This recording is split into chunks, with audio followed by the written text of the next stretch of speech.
Tujuannya cuman belajar menerima dan menghormati perbedaan. Itu saja, selesai. Sudah nggak berat sebelah ya? Itu keluar dari topik sebetulnya. Karena topik kita kan mendengar dengan welas asih.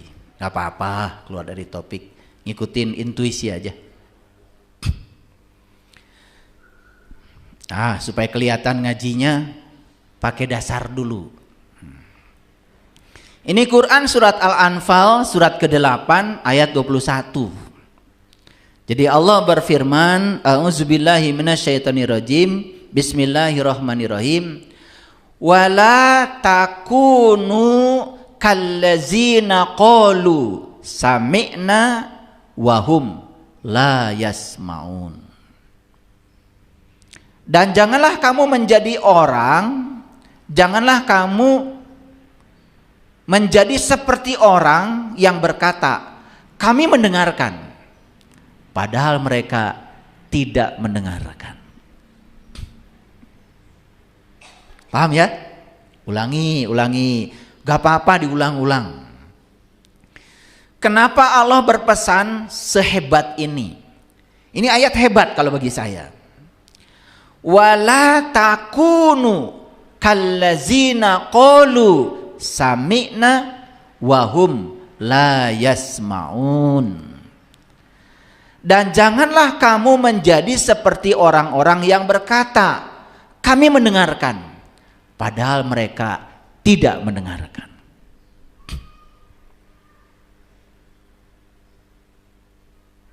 Pusing kan? Dia itu diam. Ini yang sebelah sini. Ketika pasangannya nyerocos tuh dia diam. Sudah diam. Seperti mendengarkan.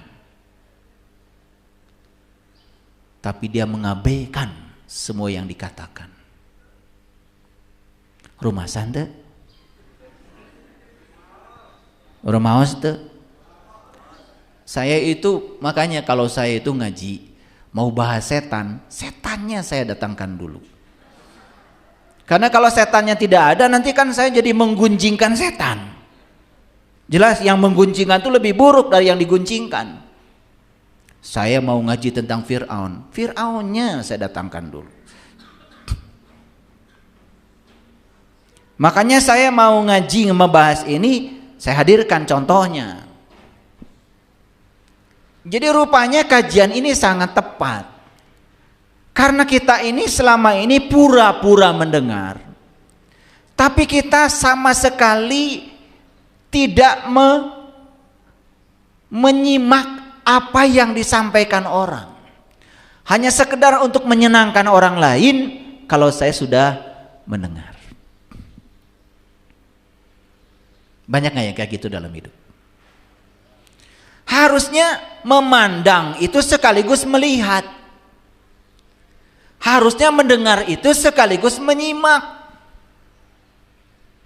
Kalau sekedar diam tetapi tidak menyimak, itulah yang dikatakan oleh Allah, wala takunu kallazina qalu sami'na wahum la yasmaun. Jadi mereka mengatakan kami mendengarkan, padahal mereka itu tidak mendengarkan. Hanya sekedar diam dan memasang telinga, tetapi dia tidak menyimak yang disampaikan. Banyak yang kayak gitu. Yuk kita sekarang jangan terus berpura-pura. Kalau mendengarkan sekaligus menyimak. Satu. Lalu Allah mengatakan di Quran surat An-Nahl surat ke-16 ayat 65. Wallahu anzala minas sama'i ma'a fa ahya bihil ardu ba'da mautiha inna fi zalika la ayatan liqaumi yasmaun. Ini masih tentang orang yang mendengarkan. Dan Allah menurunkan air dari langit.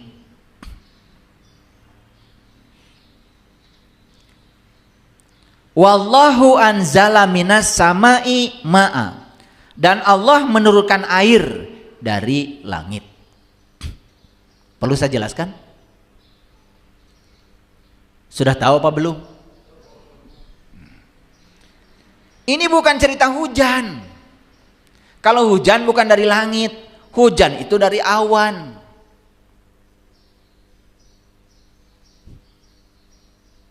Jadi kalau di Quran ada kata-kata langit, itu bukan berbicara yang warna biru. Itu yang warna biru itu bukan langit. Itu hanya keterbatasan mata kita. Makanya belajar fisika. Itu yang disebut dengan peristiwa dispersi cahaya. Peristiwa pembiasan cahaya. Dan kalau kita terus ke atas, yang warna biru tuh nggak ada.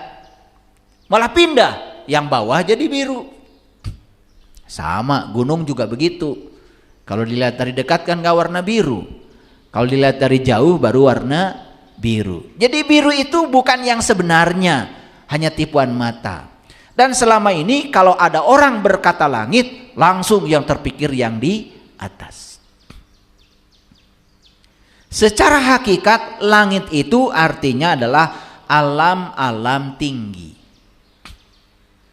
Dan bumi itu secara hakikat adalah alam-alam rendah.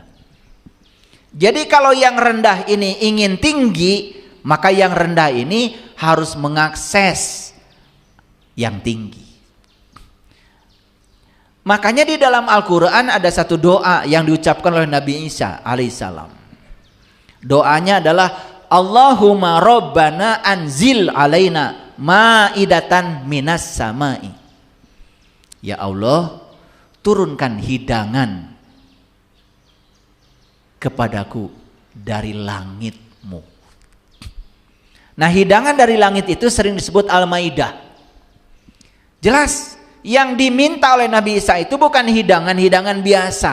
Hidangan yang berasal dari alam-alam luhur. Hidangan yang berasal dari alam-alam tinggi. Makanya ngaji itu jangan terus-menerus belajar yang itu-itu saja. Karena ilmu itu tanpa batas. Yuk naik ke atas, belajar mendaki supaya pengetahuan kita bertambah. Makanya saya kasih tahu, semakin kita banyak tahu, maka kita akan sadar kalau kita tidak tahu banyak. Makanya orang yang banyak tahu itu cirinya merasa tidak tahu. Orang yang sok tahu, merasa paling tahu, itu ciri bahwa sebetulnya dia belum tahu apa-apa.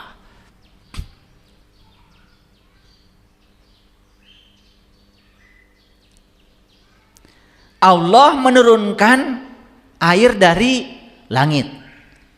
Ini air yang dimaksud bukan air biasa. Disebut ma'ul hayat, air kehidupan, sumber utamanya kehidupan. Apa sih sumber utamanya kehidupan? Kalau air yang jasmani itu hanya sumber utama kehidupan jasmani. Sedangkan air kehidupan yang sebenarnya adalah sumber utama kehidupan rohani. Makanya orang yang punya jasmani tapi ruhaninya mati, maka bumi ini sudah mati sebetulnya. Sudah mati bumi ini. Karena orang yang ruhaninya belum terbangkitkan, yang ruhaninya belum sadar,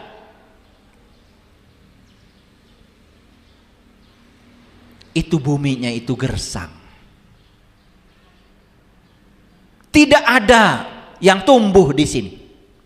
Maaf, banyak orang menua, gak tumbuh kesabarannya, gak tumbuh kebijaksanaannya, gak tumbuh kearifannya, tidak tumbuh rasa memaafkannya. Bahkan mau mati sudah tua masih dendam. Nanti kalau saya mati, si Anu tuh jangan sampai dia memegang jenazahku. Kayak pahlawan. Mau mati saja masih dendam. Ini tanda bahwa bumi kita sudah mati. kematian bumi ini, kematian jasad ini karena sang jiwa yang tinggal di tubuh ini sudah mati. Makanya si jiwa ini harus mengalami kebangkitan. Kapan? Sekarang. Di sini, saat ini. Hari kebangkitan jiwa itu disebut dengan hari kiamat. Jadi kiamat itu bukan cerita tentang kehancuran alam semesta sebetulnya. Kiamat itu cerita tentang kapan jiwa kita yang tertidur ini mau bangkit dari tidur panjang. Karena sepanjang kita belum bangkit dari tidur panjang kita, sepanjang itu pula hidup ini hanya menjadi beban dan penuh dengan penderitaan. Nanti saya buktikan. Makanya Allah mengatakan wallahu anzala minas sama'i ma'an fa ahya bihil ardu ba'da mautiha. Dengan air itu dihidupkannya bumi sesudah matinya. Hadirin, begitu sadar kalau bumi ini mati. Karena jiwa yang di sini mati. Jiwa di sini belum bangkit, jiwa di sini tidak sadar. Maka kita perlu yang disebut dengan air dari langit. Lalu jiwa itu apa sesungguhnya? Jiwa itu hakikatnya adalah nur. Dan satu-satunya makanan jiwa adalah nur. Sebetulnya yang disebut dengan ma'ul hayat, air kehidupan itu tiada lain adalah nur. Tetapi bukan cahaya biasa. Di Quran disebut cahaya di atas cahaya. Itu yang dibutuhkan kita untuk membangkitkan kematian bumi ini. Bisa dimengerti maksud saya? Oke. Tetapi Allah di ayat ini mengatakan inna fi zalika la ayatan liqaumi yasmaun. Sesungguhnya pada yang demikian itu benar-benar terdapat tanda-tanda bagi orang yang mau mendengarkan. Mau mendengarkan? Sudah tahu tadi di ayat yang pertama mendengarkan itu gimana? Bukan sekedar diam, bukan sekedar memasangkan telinga, tapi mendengarkan yang sebenarnya adalah biarkan aliran energi itu mengalir ke sanubari kita. Terima dengan kejujuran, terima dengan lapang dada, syukuri masih ada orang yang mau berbicara, menyampaikan sesuatu kepada kita. Dan syukuri hari ini telinga kita masih bisa mendengar. Oleh karena itu belajar mendengar dengan welas asih. Paham? Judul ini sudah mulai ada berai-beraian gitu? Oke. Jadi Allah mengatakan sesungguhnya pada yang demikian itu benar-benar terdapat tanda-tanda bagi orang-orang yang mau mendengarkan. Tambah lagi ayatnya supaya dasarnya kuat. Dalam Quran surat Muhammad surat ke-47 ayat 16 Allah berfirman, dan di antara mereka ada orang yang mendengarkan perkataanmu, sehingga apabila mereka keluar dari sisimu, orang-orang berkata kepada yang telah diberi ilmu pengetahuan. Apa yang dikatakan mereka? Apakah yang dikatakannya tadi? Ini. Sama-sama ada di sini. Sama-sama ikut kajian. Tapi begitu keluar dari ruangan ini, dia tanya sama orang lain, apa ya yang dikatakan di kajian tadi?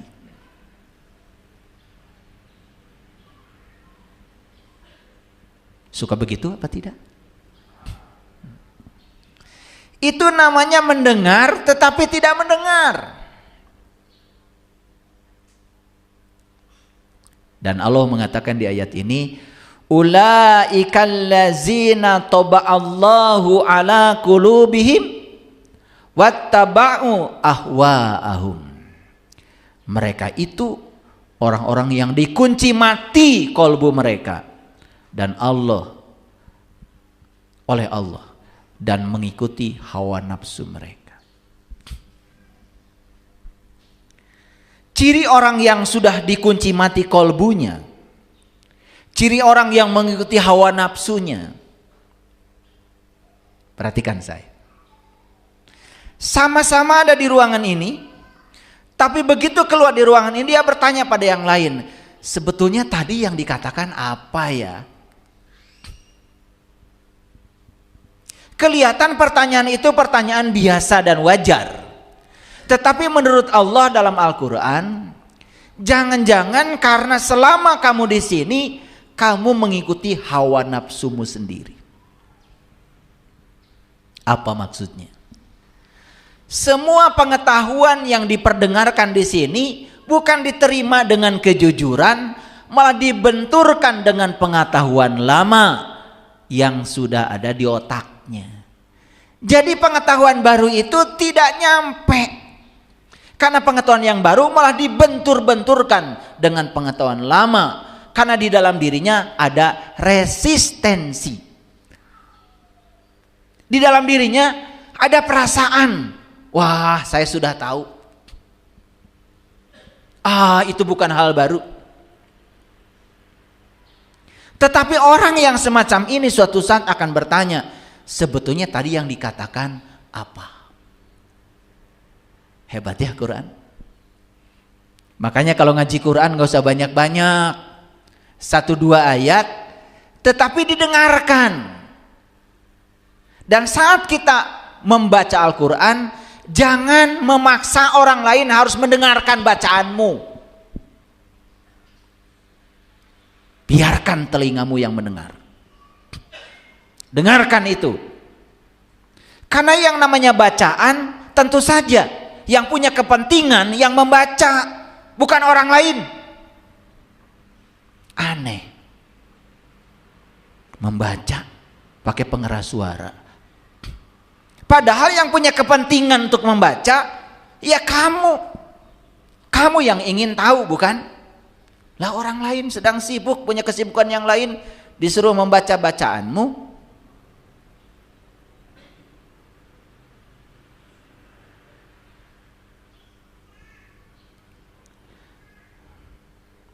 Kenapa diam? Romaus.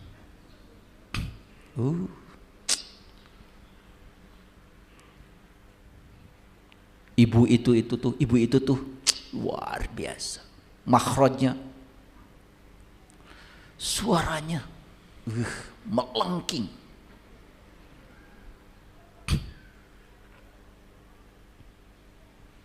Apakah itu kesolehan? Belum. Soleh itu kalau yang dibaca kita mengerti, diimplementasikan dalam kehidupan kita, dan salat itu kita jadi teladan bagi orang lain di sekitar kita, itu soleh.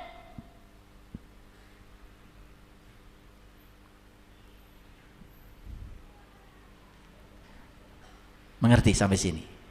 Tambah lagi ayatnya biar lebih dalam. Dalam Quran surat Az-Zumar, surat ke-39, ayat 18. Ini masih dalam rangka mendengarkan. Allazina yastami'unal qaul fayattabi'una ahsanahu ulaikal ladzina hadahumullah ulaika hum ulul albab. Orang-orang yang mau mendengarkan perkataan, lalu mau mengikuti apa yang dikatakan, yang terbaik, mereka itulah orang-orang yang telah diberi petunjuk oleh Allah, dan mereka itu diberi gelar namanya ulul albab.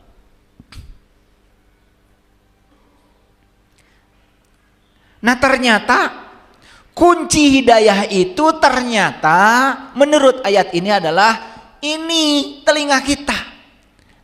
Telinga yang mau mendengarkan. Awas ya, bukan sekedar diam, pura-pura mendengar, tetapi tidak menyimak. Tidak ada dampak setelah mendengar, bukan itu. Karena di ayat yang tadi sudah saya jelaskan. Mereka mengatakan kami mendengar. Pada kata Allah, sesungguhnya mereka itu bukan orang-orang yang mendengarkan. Yuk kita lihat ayat ini. Orang-orang yang mau mendengarkan perkataan, lalu mau mengikuti apa yang paling baik di antaranya, mau mengikuti, mau mengimplementasikan, mereka itulah orang-orang yang telah diberi Allah petunjuk. Clear ya? Jadi ternyata hidayah itu kunci utamanya adalah mau mendengarkan perkataan orang lain. Orang-orang yang sok tahu, merasa diri paling tahu, padahal sebetulnya nggak tahu apa-apa, nu cenah dicenahkan, nu beja dibejakan. Tapi karena merasa dirinya sebagai siapa, apa yang terjadi? Tertutup dari hidayah. Makanya saya berulang kali, hanya orang yang tahu kalau dirinya tidak tahu yang bisa ditolong. Makanya enak jadi orang biasa. Karena kalau sudah menjadi siapa-siapa, wah, apalagi pimpinan ini, pimpinan itu, gak mungkin mau duduk di bawah gini. Melepaskan ego saja sulit. Betul apa tidak? Nanti kalau bersama-sama ikut ngaji, dia pikir, wah nanti saya dibilang apa tuh sama pengikut saya kalau saya masih ikut kajian. Tuh ego. Susah yang semacam itu ditolong. Makanya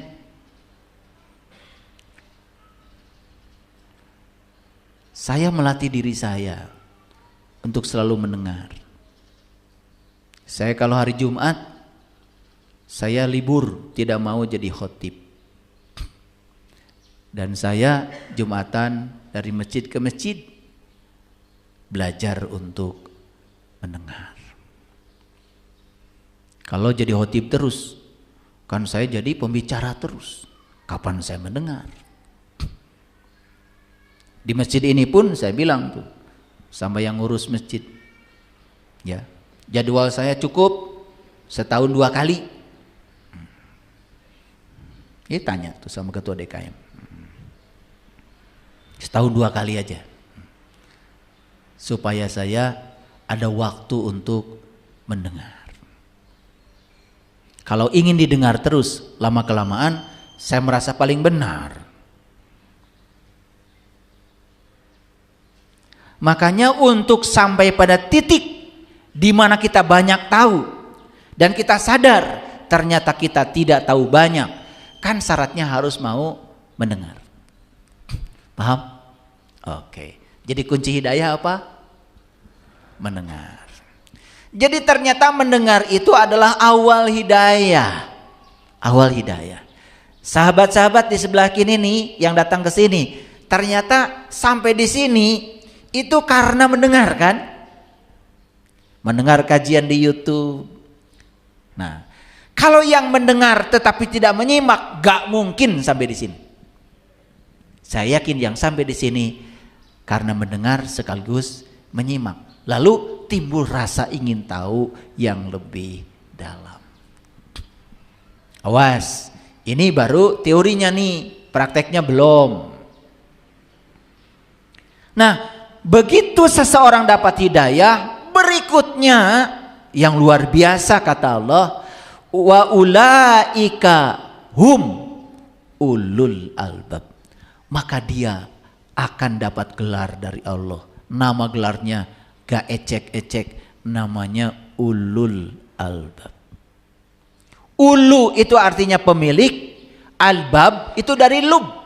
Lub itu bagian terdalam dari kolbu. Itu yang disebut dengan ahlul bait.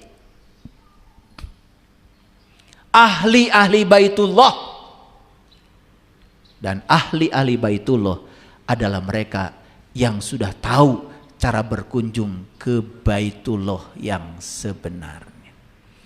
Karena baitullah yang sebenarnya, kata Allah, ada bersamamu, lebih dekat daripada urat nadi leher. Karena gak mungkin Allah bersamamu, baitullahnya di luar dirimu, gak mungkin. Mau jadi ulul albab? Jadi kuncinya apa? Diulang. 1, mendengar. Dari mendengar baru dapat hidayah, petunjuk kan? Nah, dari petunjuk itulah seseorang akan diarahkan untuk mencapai satu pengalaman spiritual yang luar biasa, pengalaman pribadi yang tidak bisa dialami oleh siapapun. Saya kasih tahu, jalan menuju Allah itu bukan jalan lebar, bukan jalan tol, tapi jalan menuju Allah itu adalah jalan sempit. Karena jalan itu adalah jalanmu sendiri, jalan pribadimu. Dan setiap pribadi punya jalan sendiri-sendiri. Sekali lagi, jalan menuju Allah bukan jalan tol, bukan bypass, bukan jalan besar, jalan sempit, sempit sekali. Dan jalan itu adalah jalan pribadimu sendiri. Dan kamu harus melewati jalan itu sendirian. Gak bisa rame-rame, tidak bisa bergandengan tangan, gak bisa. Benar-benar sendirian. Berani apa tidak? Nih yang suka ewu pakai ewu, pengen bareng-bareng, kayak kambing aja.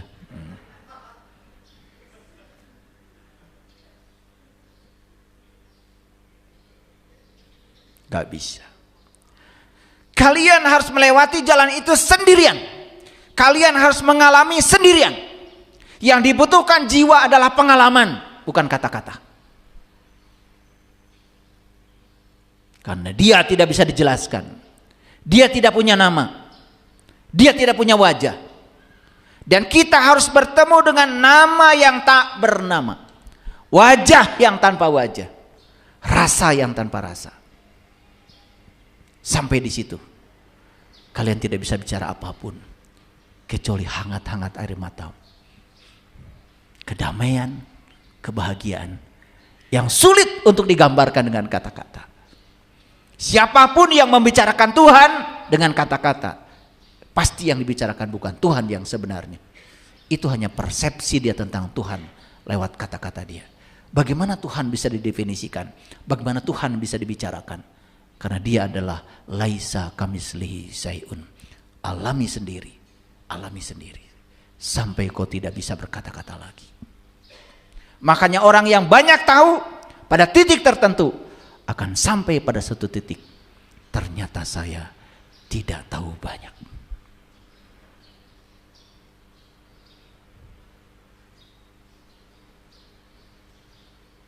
Disinilah perlu keberanian. Perlu keberanian untuk melewati jalan itu. Seorang guru pun hanya menunjukkan jalan. Bahkan seorang guru pun tidak pernah mendampingi seorang muridnya melewati jalan itu. Karena seorang guru punya jalan sendiri. Dan seorang murid punya jalan sendiri. Kamu harus melewati jalan itu sendirian.